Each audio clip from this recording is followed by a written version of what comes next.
नमस्कार, मैं प्रेम, आप देख रहे हैं एमके न्यूज इंडिया। बिहार में अपराध का ग्राफ जिस तरह से बढ़ रहा है और सुशासन की सरकार नीतीश कुमार कह रहे हैं कि अपराध कहां हो रहा है। आपको हम बता दें कि सोनपुर में एक घटना हुई थी बीते महीने, जिस तरह से गोली मारकर हत्या कर दी गई थी और दर दर की ठोकर खा रहे इस भाई से हम जानेंगे कि कहां कहां गए अपने न्याय के लिए और न्याय का हवाला देते हुए क्या क्या इनके साथ हुआ है और क्या न्याय मिला है या नहीं मिला है। क्या नाम है?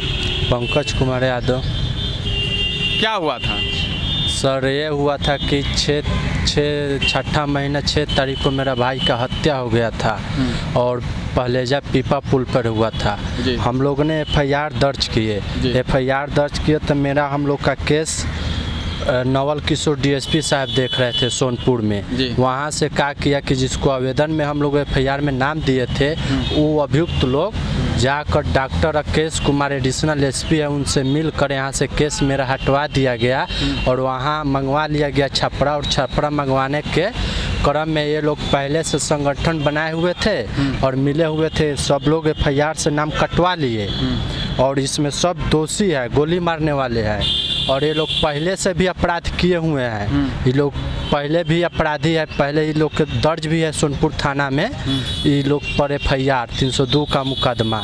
और हम लोग डीआईजी साहब, एसपी साहब सगदर चले गए, अभी तक हम लोग के डीजीपी साहब भी, हम लोग के भी कोई न्याय नहीं मिल रहा है सर। हत्या जो हुई है, क्या कोई ऐसा बात हुई थी, लड़ाई झगड़ा था किसी बात या कुछ पहले से पुराना कुछ रंजिश था, क्या था? जी सर, पहले से दुश्मनी था। किस चीज़ के लिए सर? लड़ाई झगड़ा का था। तो वो रहने वाला कहाँ का है? वो रहने वाला सब अभियुक्त परमानंदपुर अफसैद और भिन्निक टोला। वो पड़ता कहाँ है? आपका गांव जो है उससे आसपास में ही है आपका गांव का? जी, कुछ अभियुक्त आस गांव में कर है, कुछ अभियुक्त बगल के गांव में कर है, लेकिन पंचायत मेरे ही पड़ता है। पूरा एड्रेस क्या होता है? परमानंदपुर, सोनपुर, सारण। जी। ये जो घटना हुई थी तो फिर थाने पर गए आप? जी। तो थाने वाले क्या बोले? थाना का जो आईओ है केस का मेरा और थाना प्रभारी भी है साथ में, वो दोनों है, मेरा केस का आईओ और थाना प्रभारी भी। वो बोल रहे हैं कि ठीक है, हम क्या इसमें कर सकते हैं कि पदाधिकारी लोग हम लोग आदेश नहीं दे रहे पकड़ने के लिए या कुछ करने के लिए, हम लोग कैसे कर सकते हैं इस पर कोई भी कार्रवाई।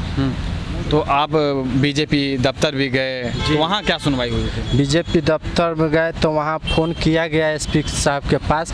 एसपी साहब के पास गए तो वो बैठा दिए एडिशनल एसपी, क्योंकि वो अब एडिशनल एसपी साहब पैसा लेकर नाम काटे ही हैं। वो बोल दिए कि तुम जाओ डीएसपी साहब के पास।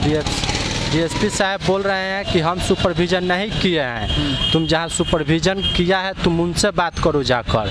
वहाँ जाते हैं तो वहाँ पे ठहराया जाता है, वहाँ जाते हैं तो वहाँ पे ठहराया जाता है। और थाना प्रभारी से मिलते हैं तो वो बोलता है कि हमको पदाधिकारी आदेश नहीं दे रहा है, तो हम कैसे किसी को पकड़ सकते हैं। तो ये घुमाने का जो प्रक्रिया है कि दर के आप ठोकरे खा रहे हैं, पार्टी ऑफिस से लेकर थाना तक जा रहे हैं, एसपी के पास जा रहे हैं, फिर भी आपकी सुनवाई नहीं हो रही है? नहीं। डीजीपी? जी, डीजीपी भी से मिल चुका है हम लोग, लेकिन अभी तक कोई इस पर कार्रवाई न कोई सुनवाई हुआ है। और दौड़ दौड़ के हम लोग ठोकर खा रहे हैं, जहीं तहीं जा रहे हैं, लेकिन कोई कार्रवाई नहीं हो रहा है। अपराध करने वाला भी कहाँ है? सब अभी सब गाँव में है, बाहर आ गया। कुछ दिन पहले मर्डर हुआ था तो 1 महीना तो सब कोई भाग गया था, लेकिन जैसे ही राकेश कुमार जो है बोल रहा है जो एडिशनल एसपी है, उनको हाथ में ये केस गया। लोग अब कैसे नाम काटे कि क्या किए, बाकी सब आयुक्त तो बाहर आ गया। पैसा लेकर नाम काट दिए मिलकर, और पहले से भागा था जब एफआईआर में नाम पड़ा, जब पैसा ले लिए नाम काट दिए तो सब अभियुक्त घरे आकर घूम रहा है और हमें भी धमकी दे रहा है। हमें भी हो सकता है कि हत्या कर सकता है। अगर हमें हत्या होगा तो इसका जवाबदेही डॉक्टर राकेश कुमार और केस का आईओ है श्वेता सिंह वो होंगे। आपके घर में कितने लोग हैं? मेरे घर में बस पर्सनल हम ही है, 2 भाई थे और पापा थे, तो पापा मर गए हैं, अब हम बच्चे हैं। भाई भी मेरा डेथ कर चुका, भाई को भी सब मार दिया है। और मेरा भाभी भी है, 1 साल शादी का हुआ है, अभी 2 महीना का बच्चा है। तो कोई जाकर आपसे मिले कि सहानुभूति दिए कि हाँ हम आपकी जो इस तरह का घटनाएं हुई है तो हम आपके न्याय दिलाने के लिए आपके साथ खड़ा है, या आगे चलकर जो भी मदद होंगी वो करेंगे? नहीं, कोई नहीं आया मेरे पास, ना कोई पुलिस प्रशासन आई न कोई अभियुक्त भी कोई आया। तो थाना वाला पर भरोसा है क्या कोई न्याय मिलेगा? नहीं, हमें थाना वाला पर भरोसा नहीं है कि हमें न्याय दिलाएगा। आदरणीय नीतीश कुमार से हम मांग करते हैं कि हमें न्याय चाहिए।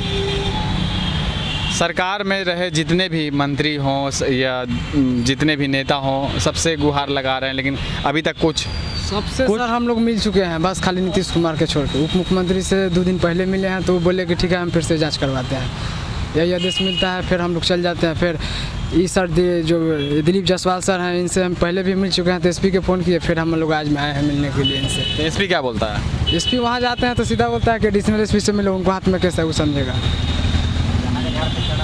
एसपी बोलता है एडिशनल के पास है, एडिशनल बोलता है एसपी के पास। एडिशनल एसपी बोलता है डीएसपी को, थाना प्रभारी को बोलता है, वहाँ बोलता है कि वो जाके देखा, वहाँ जाते हैं तो बोलता है कि वो समझेगा। तुम जाओ एसपी साहब के पास और एडिशनल एसपी साहब के पास। मतलब आप लोगों को घुमा रहा है? जी, हमें घुमा रहा है और भटका रहे हैं। इस तरह का जो मामला हो रहा है, आपको क्या लग रहा है कि इंसाफ मिलेगा? नहीं, हमें लग रहा है कि हमें इंसाफ नहीं मिलेगा। और जान से मारने की धमकी भी जी, धमकी भी हमें मिल रहा है जान से मारने के लिए, और हम अकेले हैं। हो सकता है अगर हमें हत्या कर दे सकता है सब, अगर कर देगा तो इसका जवाबदेही additional SP doctor Rakesh Kumar होंगे और केस का जो नायक है श्वेता सिंह वो होंगे।